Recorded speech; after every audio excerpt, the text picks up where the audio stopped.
Cheating wife suddenly got STDs and said it was just a kiss, but I investigated and had to kick her out.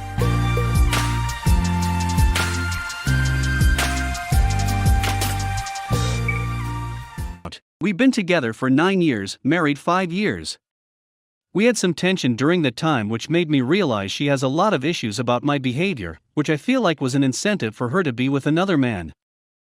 Over the past year and a half we've both been in COVID lockdown. She lost her job and was at home while I continued to work from home. When vaccinations were open to the public, she went back to her hometown to get vaccinated, so she could start to socialize after not being able to see her family for so long. I stayed back because of some immigration issues, since I couldn't cross the border with her, Canada to US.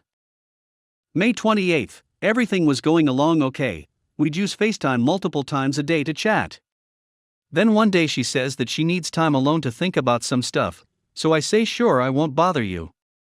A few days went by and not a word from her, and as her husband I wanted to make sure she's okay, so I called her and all hell broke loose. She was crying and telling me how frustrated she has been with me for years, all the pent-up issues she's had with me, big and small, during our entire relationship.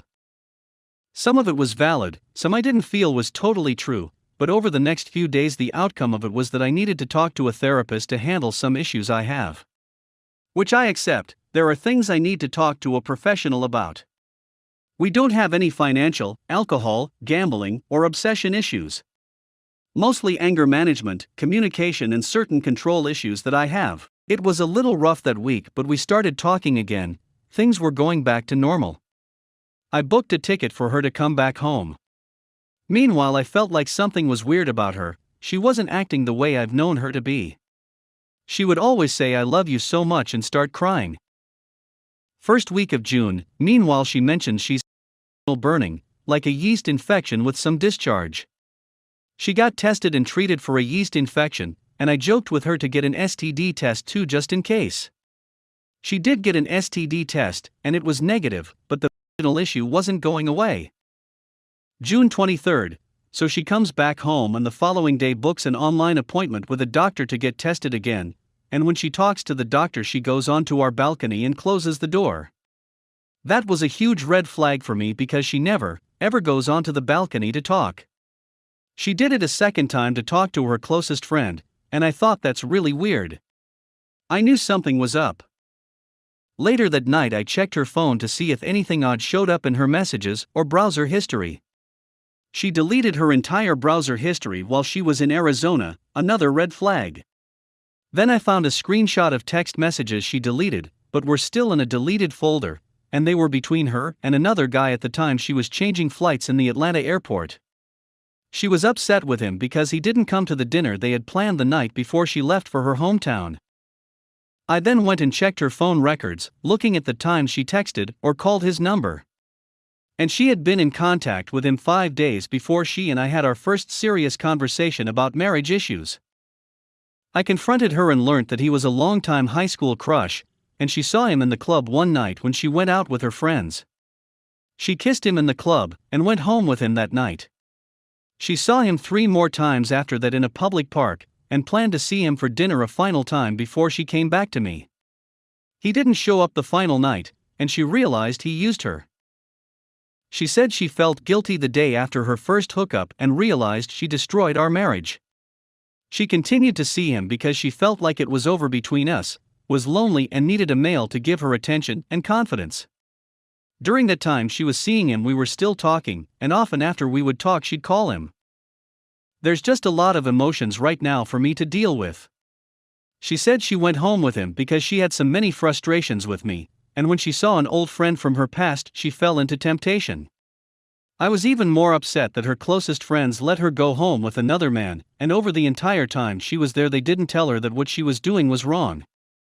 3 of her closest friends knew and none of them told her to stop it. She should have known better. I'm just upset with all of them. I asked her, why did you come back to me, and not just stay there? She said she really wanted to come back and work on our marriage, that she wants to be with me, and she realized she wouldn't find another man who loves her as much as I do. I genuinely believe her. I feel like the experience she had with this man devastated her. I've been the only man she's ever been with, so I can understand a human desire to experience something else when you have the chance, but at the same time, a marriage vow has to mean something. Now I feel betrayed and disgusted, but I don't know if it's worth it to go to counseling to work on this and forgive her, or if what she did is unforgivable and ending our marriage is the right option. It's hard to know what to do because there are so many things society, religion, and culture tells us about marriage, but at the same time, life is hard, and being an adult is really hard. Is it human to try and forgive what a loved one did, or do we have strict rules we must adhere to no matter how much a person means to us? We don't have any children, which makes divorce a realistic option. At the same time, I've invested 9 years in a relationship with her, and I feel like I can forgive her for making a terrible decision, yet it's hard to come to terms with how crafty she treated me and think that I deserve to keep her in my life. How am I supposed to know that she's being honest when she says she hates herself and wants to be with me? I've reached out to a therapist for myself and our marriage counselor for us. She'll need to book a therapist to deal with her own issues. We have reached the end of the story. Let's listen to some of the comments by our Reddit listeners. Comment 1. You don't have any children. You have a chance to make a clean break. This sub is filled with stories like you, where they gave their cheating spouses a second chance, and how they regret it. Most of those guys are stuck with kids and they can't get out. So, think long and hard before you decide to reconcile. Also, your wife is blaming you for her infidelity. That's probably worse than cheating. Good luck, OP. Comment 2. OMG. Dude, she came back begging cause after her sexual encounter she found out she had VD, old school term, and played it off as a yeast INF really, and lied about getting an STD screening, then sneak and hide about a yeast INF retest you already know about, whatever she got retested for that STD, and don't want you to know about it. Yet champ, it's time to get tested and run like the wind. Crazy wife screwed next door neighbor while I was sleeping and is devastated I dumped her. True D-Day confession happened Thursday when my wife first tried to admit that she had been going to see the next door neighbor, the just a friend guy, and ended up kissing him once, and she felt so guilty. I didn't believe it. I knew from her actions and all the red flags that this affair started at least a month ago. She puked a couple times and then finally fessed up to having sex, only that last time she went to his place. She has been to his apartment for at least 3 evenings. She showed me that they've only texted a few times. T-Mobile shows the truth to be nearly 1,000 times with a couple 2, 3, 4 a.m. sessions that last about an hour. Yeah, sexting. The first time is when she tried to sneak out at 2 a.m. to help him with a sick kid. About half an hour, maybe more, maybe less, but that was my first real oh crap moment. She met him first thing the next morning outside our door to walk dogs with him. The second time was to go visit with friends. She didn't say with whom or where, but I watched her walk into his place when she thought I wasn't looking. I walked to his apartment and all the lights were out. I knew it was real at that moment. I sat with my back against the wall of his bedroom. About an hour and a half later or so, she tried to sneak out his back door to hide her whereabouts. She saw me sitting in the grass and had the deer in the headlights look of panic, guilt, and such. She had the nerve to sit next to me, but all I could smell was him and Zex. She denied it and said there were other people there. No, there weren't. I had heavy thoughts of Zuik * died that night. Heavy. I even tempted myself with 3 different methods. But thankfully that was temporary. The third and final time I know of is the only time she admitted to sex with him. It was the night after we discussed divorce. I had just thanked her for something, and was being sweet. I was hoping I was wrong and all of this really was just as she said. I knew better, but I loved my wife with all my heart, and she was my best friend for 15 years. I wanted to believe her. Then I did something stupid. The AP was out of the area and she and I started having seemingly unguarded, vulnerable conversations about our relationship problems in the past, her current issues with what she perceives is bad with us, etc. She pushed all the right buttons to convince me she had never ever, even once, had sex with him, but did admit she was attracted to him. I told that if that was true, I wanted at least one good weekend with her, sex and all. But I wouldn't dare if she had already cheated on me with him. She was so convincing. Tears, hugs, vulnerable talk, and all. So we did. I even helped her pick out a new vibrator. I'm so damn stupid and naive. She did lie. She did cheat. She had sex with him more than the one time.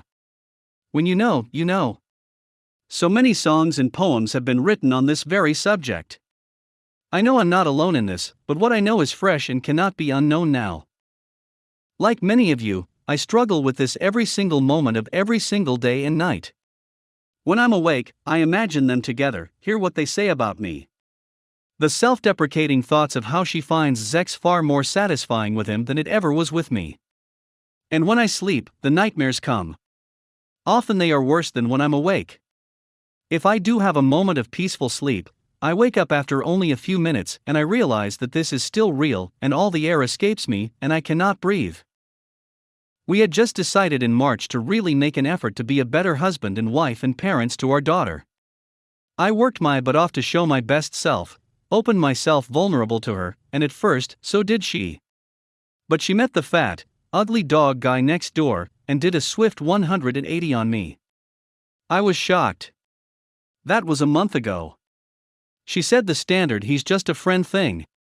She then told me she wanted me to move out because she wanted to be her own self for a while. I didn't understand because I hadn't done anything wrong that I was aware of. I've been the best husband I could ever be.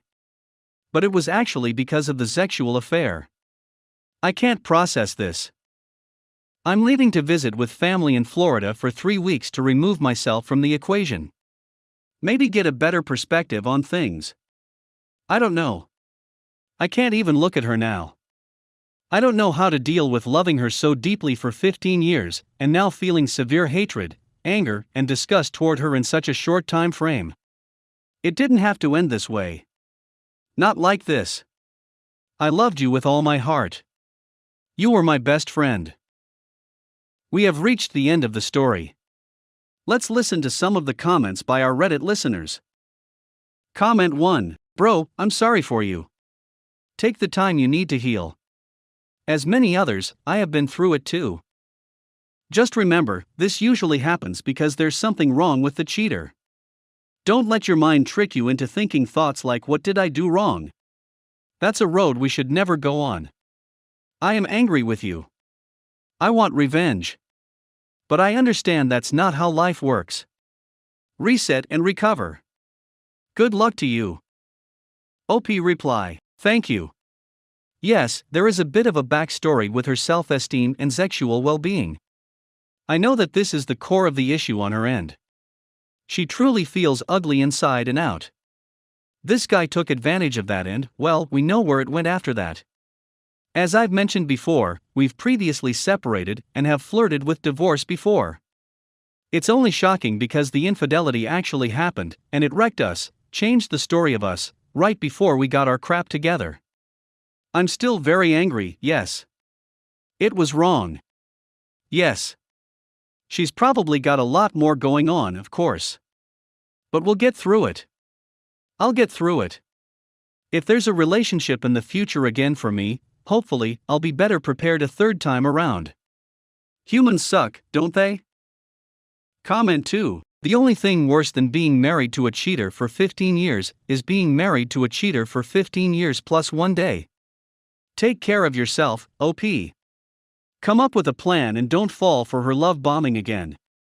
It only brings heartache, as you've already seen.